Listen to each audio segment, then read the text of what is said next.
நாங்கள் போய் அதை குறை சொல்லலை. அதே மாதிரி பெருந்தலைவர் காமராஜர் பிறந்தநாள் விழாவுக்கு நாங்கள் ஊர்வலமாக போனோம், அரசியலமைப்பு சட்டத்தை பாதுகாக்கணும்ட்டு. என்ன பண்ணாங்க, எங்கேயோ சுற்றி விட்டாங்க. நாங்கள் ஒன்றும் சொல்ல, காவல்துறை தன்னுடைய கடமை செய்கிறாங்க, எங்களுக்கும் வருத்தம் இருக்குது, வருத்தம் இல்லாமையா இருக்கு. ஆனால் அதை போய் அரசியலாக்க முடியுமா? எத்தனை முறை கைது பண்ணியிருக்காங்க சொல்லுங்க பார்ப்போம். கைதாயிருக்கும். பல முறை அனுமதி மறுக்கிறாங்க. சரி, காவல்துறை என்ன சொல்றாங்க, சட்டத்திட்டங்களுக்கு உட்பட்டு 14 நாளுக்கு முன்னாடி நீங்க அனுமதி வாங்கியிருக்கணும், நேற்று காலையில் அனுமதி கொடுத்துட்டு நீங்க தான் கொடுக்க மாட்டேன்றாங்க. அதுக்கெல்லாம் நாங்க உடன்பட்டு போறோம், காவல்துறைக்கு எதிரானவர்கள் கிடையாது. அதே நேரத்தில் அரசியல் ஆக்கப்படக்கூடாது. ஏதாவது ஒரு துரும்பு கிடைக்குதுன்னா அதை வச்சு அரசியல் பண்ணிருக்க முடியுமா? ரைட்.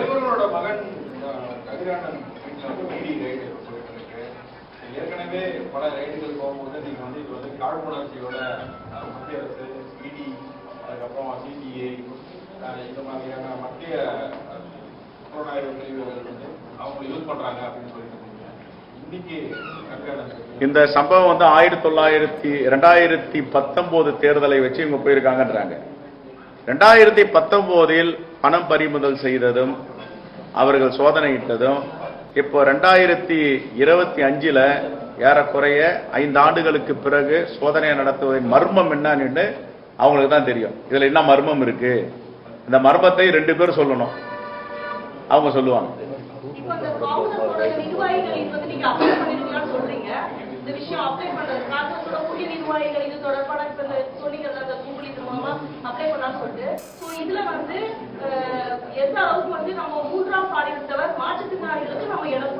எல்லோருக்கும் சோசியல் இன்ஜினியரிங், பெண்களுக்கு, சிறுபான்மை மக்களுக்கு, பட்டியலின மக்களுக்கு, இளைஞருக்கு சோசியல் இன்ஜினியரிங் 100% நாங்கள் அதில் பண்ணணும்.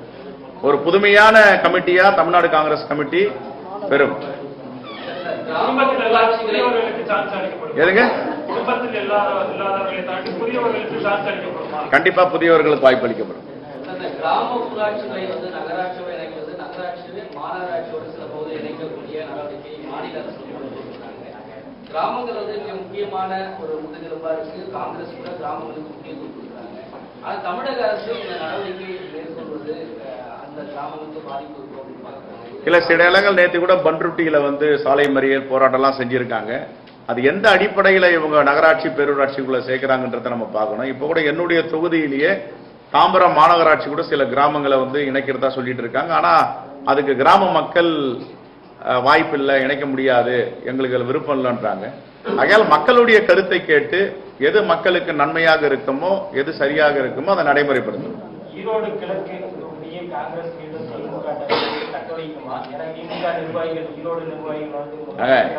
இயற்கையா அது காங்கிரஸ் தொகுதி தானங்க. என்ன கேள்வி இது? இயற்கையா காங்கிரஸ் தொகுதி, காங்கிரஸ் கொடுத்தது. அது மாதிரி எல்லாம் அவங்க பறிக்க மாட்டாங்க. இப்ப 7ஆம் தேதி காலையில் டாக்டர் மன்மோகன் சிங் அவர்களுடைய அண்ணன் EVK இளங்கோவன் படத்திறப்பு விழா, மாலை வந்து கருத்தரங்கம். ஒரு நிமிஷமா பிளீஸ் பிளீஸ். 7ஆம் தேதி காலையில படத்திறப்பு, மாலை 5 மணிக்கு நேரு அம்பேத்கர் அரசியலமைப்பு சட்டம் என்ற தலைப்பில் கருத்தரங்கம்.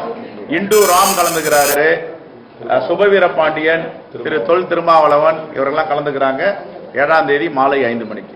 8ஆம் தேதி எங்களுடைய கிராம கமிட்டியோடைய ஓரியன்டேஷன் மீட்டிங். தேங்க்யூ.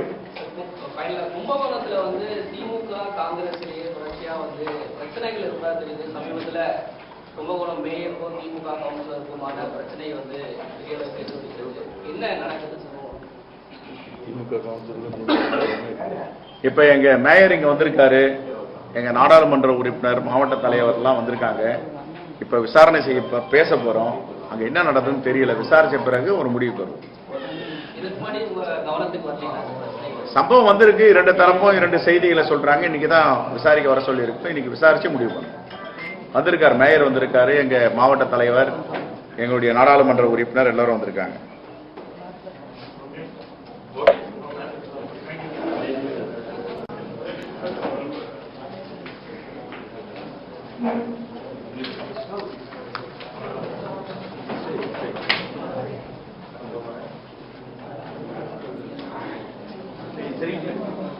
சட்டமன்றத்தில் பேசுறோம்.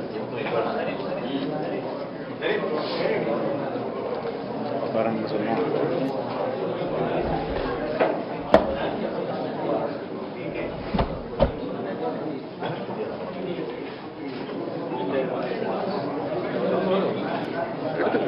நான் உள்ள போலாம் முடிச்சுட்டு வரேன். தேங்க்யூ.